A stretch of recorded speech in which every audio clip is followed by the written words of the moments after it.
Imagine carbon fiber body, rear engine, German. Eh?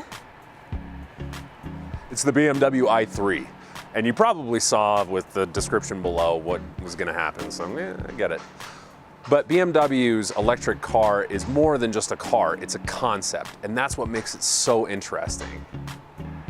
New for last year, the BMW i3 is an electric car first. There is a mechanical engine in the back, but it never actually drives the wheels, it just charges the batteries. Total range between battery and engine is about 160 miles depending on how you drive. The electric motor makes about 170 horsepower, and just on batteries alone, it'll go about 80 miles. Out here in the West, we only got about 65 miles on a charge, and that's because we have interstate driving, it's wide open. No battery in the world is going to be efficient at more than 55 miles an hour.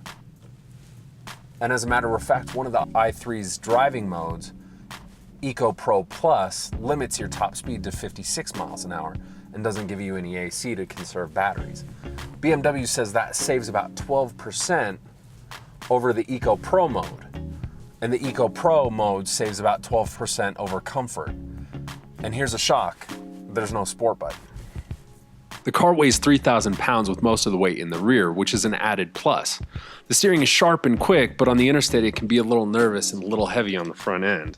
The i3 comes with or without what BMW calls a range extender.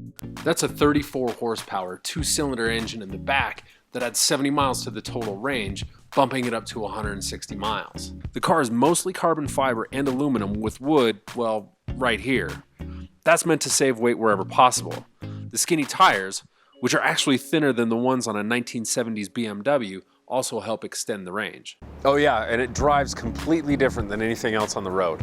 Here's what I mean. The regenerative braking is actually really aggressive. So when you lift off the gas pedal, the brakes start to come on almost instantly.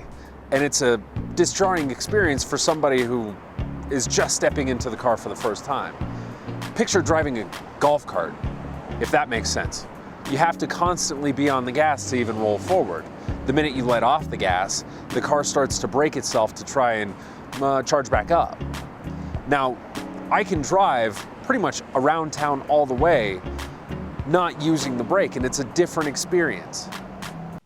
It's also hard to see up front where the hood ends, which is partially solved by the active park assist, which is an option. So if you took off the BMW badges, would it still look like a BMW? Well, no, not really.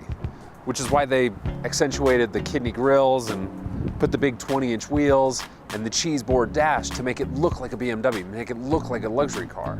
The fact is if you took all that stuff off, it would just look like a lumpy, frumpy hatchback, which it is. Despite looking like a frump, it can actually be moderately fun to drive. Anyone who's familiar with electric cars knows the low-end torque is awesome. The i3 takes about 6.5 seconds to go from 0 to 60. But if you're expecting a supercar for your $54,000, think again. Its price is prohibitive. There's no getting around the fact that this car is $54,450 before rebates and incentives and all that stuff. So the BMW i3 is incredibly expensive. But as a concept, this car is extremely interesting. The fact that it uses a mechanical engine to back the batteries may be the way that automakers go for the next 10 years to make sure that EVs can last as long as normal cars. Now, what this car lacks in technology as far as batteries go, it makes up for in cool tech that just kind of attracts attention to itself. But you're willing to trade those looks for price.